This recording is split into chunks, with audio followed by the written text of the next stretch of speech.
Hello student, online class में आपका स्वागत है। आज हम कक्षा 12वीं व्यवसाय अध्ययन पार्ट 2 से प्रबंध के सामान्य सिद्धांत के बारे में पढ़ेंगे। हेनरी फ्योल ने निम्नांकित 14 प्रबंध के सामान्य सिद्धांत बताए हैं। नंबर 1, कार्य आवंटन या विशिष्टीकरण का सिद्धांत। फ्योल की यह मान्यता है कि प्रत्येक कार्य, चाहे वह तकनीकी हो या अन्य, विशिष्टीकरण के आधार पर ही किया जाना चाहिए। उनके मतानुसार विशिष्टीकरण एक नैसर्गिक व्यवस्था है जो मानव समाज के साथ साथ प्रकृति एवं पशु पक्षी की दुनिया में भी लागू होती है। श्रम विभाजन में कार्य का प्रत्येक भाग पृथक पृथक व्यक्ति द्वारा संपन्न किया जाता है। इसका उद्देश्य अधिक तथा श्रेष्ठ कार्य करना है। इससे कर्मचारी की योग्यता का सदुपयोग किया जा सकता है। इस सिद्धांत का यदि पालन नहीं किया जाए तो इसका कुशलता एवं विशिष्टीकरण पर प्रतिकूल प्रभाव पड़ेगा। नंबर 2 सिद्धांत है अधिकार तथा दायित्व का सिद्धांत। फ्योल लिखते हैं कि प्रबंध में अधिकार एवं दायित्व साथ साथ चलने चाहिए। उनके अनुसार उत्तरदायित्व अधिकारों का परिणाम है, यह अधिकारों का सहज परिणाम व दूसरा भाग है तथा जब भी अधिकारों का प्रयोग किया जाता है, दायित्वों का जन्म हो जाता है। प्रबंधक के औपचारिक अधिकारों, पद व स्थिति से उत्पन्न तथा व्यक्तिगत अधिकारों, विवेक, अनुभव, नैतिक योग्यता, नेतृत्व गुण आदि से उत्पन्न में अंतर किया जाना चाहिए। इस सिद्धांत का परिपालन नहीं होने से अधिकारी की कार्यकुशलता पर तथा अधीनस्थों के उत्तरदायित्व के निर्वाह पर प्रतिकूल प्रभाव पड़ेगा। अधीनस्थ अपना कर्तव्य भली भांति पूरा नहीं कर सकता। यदि उत्तरदायित्व अधिक से अधिक हो, यदि अधिकार उत्तरदायित्व से अधिक हो तो अधीनस्थ इसका दुरुपयोग भी कर सकता है। इस प्रकार अधिकार तथा दायित्व साथ साथ चलने चाहिए। इसमें असंतुलन होने पर परिणामों पर कुप्रभाव पड़ता है। उदाहरण के तौर पर मान लीजिए एक फोरमैन को प्रतिदिन किसी उत्पाद की 100 इकाइयाँ बनाने का उत्तरदायित्व सौंपा गया है तो ऐसी दशा में उसे इतना अधिकार अवश्य दिया जाना चाहिए कि वह इस लक्ष्य को पूरा करने के लिए स्टोर से आवश्यक मात्रा में कच्चा माल प्राप्त कर सके। यदि आवश्यक मात्रा में उसे कच्चा माल नहीं दिया जाए तो उसे लक्ष्य पूरा न कर पाने के लिए दोषी नहीं ठहराया जा सकता।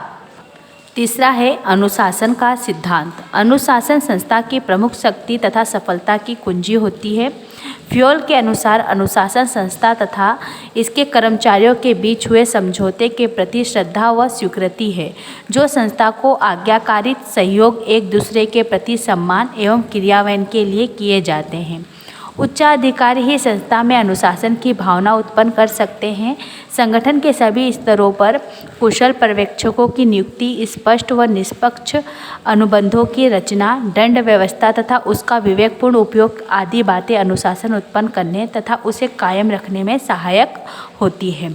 इस सिद्धांत का उल्लंघन होने के परिणाम स्वरूप श्रमिकों के नियमों की अवज्ञा को प्रोत्साहन मिलेगा तथा अधिकारियों के साथ संबंध तनावपूर्ण हो जाएंगे।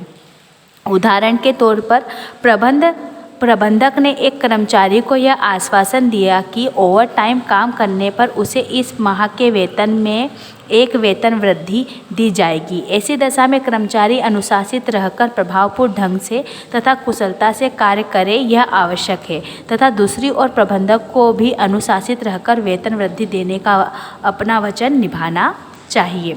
नंबर 4 आदेश की एकरूपता का सिद्धांत या सौहार्द न कि कलह। इस सिद्धांत के अनुसार एक कर्मचारी को एक ही अधिकारी से आदेश प्राप्त होने चाहिए। एक से अधिक अधिकारी से आदेश प्राप्त होने पर भ्रम, विवाद तथा अव्यवस्था की स्थिति निर्मित होने का खतरा रहता है। इस सिद्धांत की मान्यता है कि कोई भी कर्मचारी एक ही समय में 2 अधिकारियों की सेवा नहीं कर सकता। इस सिद्धांत का उल्लंघन होने से असमंजस्य तथा उपद्रव की स्थिति निर्मित होने का भय रहता है। उदाहरण के तौर पर विपणक प्रबंधक विक्रय अधिकारी को माल के विक्रय मूल्य पर 10% बट्टा देने की अनुमति देता है, जबकि वित्तीय प्रबंधक यह निर्देश देता है कि बट्टा 5% से अधिक नहीं दिया जाए। ऐसी स्थिति में आदेश की एकता का अभाव सिद्ध होता है। नंबर 5 है निर्देश की एकरूपता का सिद्धांत। फ्योल इस बात पर बल देते हैं कि क्रियाओं के एक समूह जिसका उद्देश्य एक ही होता है का संचालन केवल एक ही व्यक्ति द्वारा किया जाना चाहिए तथा उसकी एक ही योजना होनी चाहिए। ये एक योजना के संबंध में एक ही व्यक्ति का प्रबंध, निर्णय व निर्देशन होना चाहिए ताकि कार्य की एकरूपता, समन्वय तथा प्रयासों का केंद्रीकरण हो सके। इस सिद्धांत का उल्लंघन करने का परिणाम होगा कि प्रयत्नों का दोहरापन, संसाधनों का अपव्यय तथा समन्वय का अभाव। उदाहरण, एक फुटबॉल के खेल में 11 खिलाड़ी हैं। सभी अपने प्रयासों को इस प्रकार समन्वित करते हैं कि वे गोल की तरफ फुटबॉल ले जाएं तथा गोल दाग दें। इसी प्रकार से सभी कर्मचारियों को अपने समन्वित प्रयत्नों से प्रबंध के लक्ष्य को पूरा करने के लिए तत्पर रहना चाहिए। अगला पॉइंट है नंबर 6, व्यक्तिगत हित के स्थान पर सामान्य हित को वरीयता देने का सिद्धांत। फ्योल का मत है कि प्रत्येक कर्मचारी को अपने व्यक्तिगत हितों की तुलना में संस्था के सामान्य हितों को प्राथमिकता देनी चाहिए। दोनों हितों में सामंजस्य बनाए रखने के लिए निम्नलिखित बातों को ध्यान में रखना चाहिए। नंबर 1, अधिकारीगण अपने व्यवहार में दृढ़ता रखें तथा अच्छे उदाहरण प्रस्तुत करें। नंबर 2, पारस्परिक ठहराव न्यायोचित होने चाहिए। नंबर 3, सतत निरीक्षण की प्रभावकारी व्यवस्था होनी चाहिए। इस सिद्धांत का उल्लंघन समन्वय के अभाव तथा लक्ष्य की प्राप्ति की असफलता को जन्म देता है। उदाहरण, एक कंपनी का प्रबंधक अपने वेतन में वृद्धि करना चाहता है। कंपनी वित्तीय संकट से ग्रस्त चल रही है तथा खर्चों में कमी करने का सोच रही है। ऐसी परिस्थिति में प्रबंधक को कंपनी हित में अपने स्वयं के हित का परित्याग कर देना चाहिए। जब कंपनी का वित्तीय संकट दूर हो जाए तब प्रबंधक अपने उद्देश्य को पूरा करने में सफल हो जाएगा। नंबर 7, कर्मचारियों के पारिश्रमिक का सिद्धांत। फ्योल के अनुसार कर्मचारियों को दिया जाने वाला पारिश्रमिक उचित हो और यथासंभव ऐसा हो कि कर्मचारी तथा संस्था दोनों को संतोष रहे।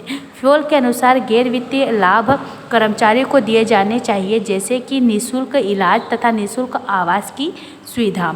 इस सिद्धांत का पालन नहीं होने पर अभिप्रेरण तथा नियोक्ता के साथ मधुर संबंधों पर प्रतिकूल प्रभाव पड़ेगा। उदाहरण, जब कंपनी को पर्याप्त लाभ हो तो उससे यह अपेक्षा की जाती है कि कर्मचारियों को बोनस दे। इससे कर्मचारी वर्ग संतुष्ट रहेगा।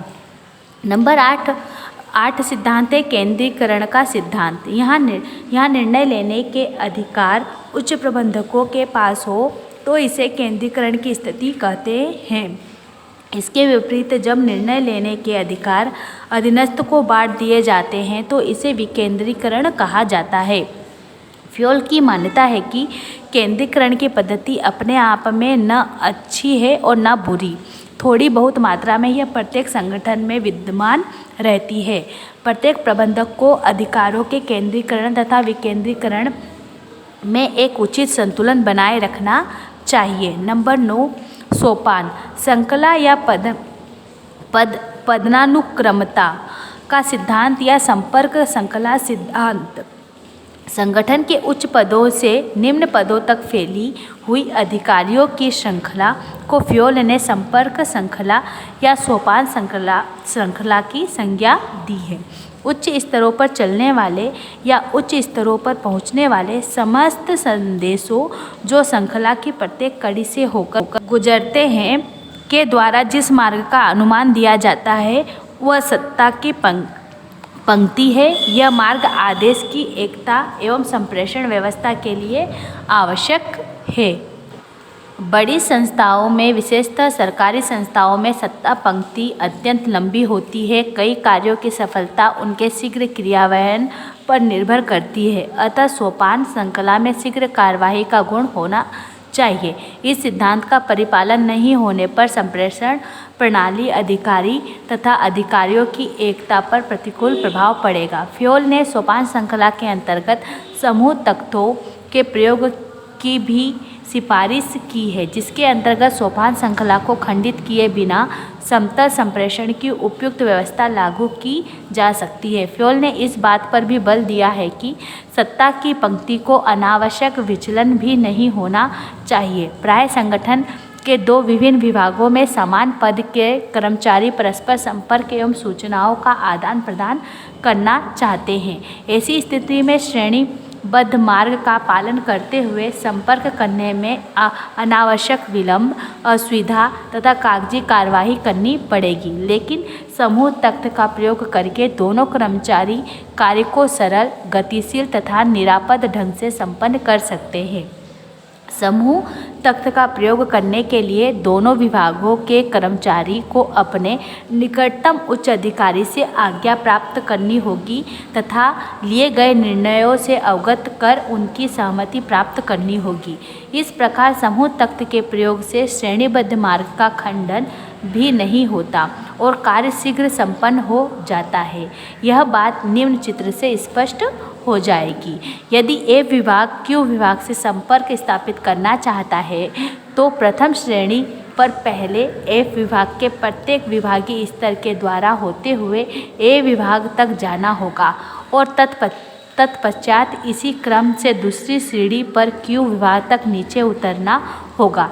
हाँ, यदि सत्ता रेखा के यंत्रवत अनुसरण के कुछ विलंब या हानि की शंका हो तो उसका उल्लंघन अवांछनीय नहीं होगा। नंबर 10 है व्यवस्था का सिद्धांत। व्यवस्था के द्वारा प्रत्येक प्रकार के अपव्यय पर नियंत्रण लगाया जा सकता है। व्यवस्था के सिद्धांत की व्याख्या करते समय फ्योल ने इस बात को रेखांकित किया है कि प्रत्येक वस्तु के लिए एक स्थान होना चाहिए और प्रत्येक वस्तु अपने स्थान पर होनी चाहिए तथा सही व्यक्ति सही स्थान पर होना चाहिए। इस सिद्धांत की उपेक्षा से संसाधनों का कुशलतापूर्वक उपयोग नहीं होगा। नंबर 11 पॉइंट है समता का सिद्धांत। फ्योल का मत है कि प्रबंधक को प्रत्येक स्तर पर निष्पक्षता या समता की भावना उत्पन्न करनी चाहिए। संस्था के प्रत्येक कर्मचारी न्याय, सहानुभूति और समानता के व्यवहार की आशा रखता है। समता में सहानुभूति एवं न्याय का समावेश है। जो कर्मचारी निष्ठापूर्वक, लगनपूर्वक तथा समर्पित भाव से कार्य करते हैं उन्हें प्रोत्साहित करने के लिए सहानुभूतिपूर्ण व्यवहार करना जरूरी है। इस सिद्धांत की उपेक्षा के फलस्वरूप अप्रिय संबंध, अभिप्रेरण का अभाव तथा कर्मचारी वर्ग में असंतोष की स्थिति की संभावना रहती है।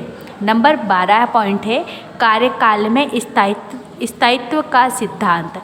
फ्योल ने इस बात पर बल दिया है कि संस्था में संलग्न कर्मचारियों में स्थायित्व होना आवश्यक है ताकि वे नए कार्य को अच्छी प्रकार सीख सके और एवं उसका निष्पादन दक्षतापूर्वक कर सके। स्थायित्व से आत्मविश्वास पैदा होता है तथा कर्मचारी संस्था, व्यक्तियों और वस्तुओं के साथ उचित समायोजन कर सकते हैं। इसलिए फ्योल ने एक स्थान पर लिखा है कि एक साधारण प्रबंधक जो दीर्घ काल तक संस्था में रुका रहता है उन प्रतिभा संपन्न प्रबंधकों से श्रेष्ठ है जो संस्था में केवल आते जाते रहते हैं। इस सिद्धांत की यदि उपेक्षा होती है तो कर्मचारियों में अविश्वास की भावना पनपती है तथा संगठन के कार्य में असंतोष व्याप्त हो जाता है। उदाहरण के लिए, जब कोई नया व्यक्ति नियुक्त किया जाता है तो उसे व्यवस्थित होने के लिए समय दिया जाना चाहिए ताकि वह नए परिवेश में एवं नई कार्य दशाओं के अनुरूप अपने आप को समायोजित कर सके और ढाल सके। नंबर 13 पॉइंट है पहल का सिद्धांत। पहल के सिद्धांत के अंतर्गत इस बात पर बल दिया जाता है कि कर्मचारियों को अपने कार्यों की योजनाएं बनाने तथा उन्हें क्रियान्वित करने की स्वतंत्रता दी जानी चाहिए। इससे उनमें उत्साह एवं सृजनात्मकता, दक्षता का विकास होगा। पहल व्यवसाय के लिए ऊर्जा का महत्वपूर्ण स्रोत है एवं कर्मचारियों के लिए संतुष्टि व प्रेरणा का गतिशील साधन है। प्रत्येक उपक्रम में कर्मचारियों के सुझावों को प्राप्त करने तथा उपयुक्त सुझावों को अपनाने की व्यवस्था रहनी चाहिए। श्रेष्ठ सुझावों के लिए कर्मचारी को पुरस्कृत करने की व्यवस्था होनी चाहिए, अन्यथा वे हताशा महसूस करेंगे और कुछ बेहतर करने के लिए आगे नहीं आएंगे। फ्योल ने प्रबंधकों को सावधान किया है कि वे अपने वथा अभिमान का परित्याग करें और उनके स्थान पर अधीनस्थों को अपने कौशल तथा विवेक उपयोग करने दें। नंबर 14 पॉइंट है समूह भावना का सिद्धांत। इस सिद्धांत में संगठन ही शक्ति है को महत्व दिया जाता है। इससे कर्मचारियों में परस्पर सहयोग की भावना बलवती होती है। एक समूह में जब अनेक कर्मचारी कार्यरत हो तो उनमें मतभेद एवं टकराव होना स्वाभाविक बात है। आपसी फूट से जहां कर्मचारियों की शक्ति क्षीण होती है, वहां संस्था की प्रगति अवरुद्ध होने का डर रहता है। अतः प्रबंधकों को सहयोग एवं समन्वय की भावना जागृत करने पर विशेष ध्यान देना चाहिए। यदि टीम भावना हो तो कोई भी व्यक्ति दूसरों की मदद करने के लिए आगे आ जाएगा। इस सिद्धांत की उपेक्षा की जाती है तो टीम भावना पर जहां प्रतिकूल प्रभाव पड़ेगा, वहां समूह के लक्ष्य की पूर्ति तथा सहयोग भी संभव नहीं होगा। साथ ही मधुर संबंधों में भी दरार पैदा हो जाएगी। यहाँ हमने फ्योल के 14 सिद्धांत पढ़े। आगे की वीडियो में हम आगे के टॉपिक को पढ़ेंगे।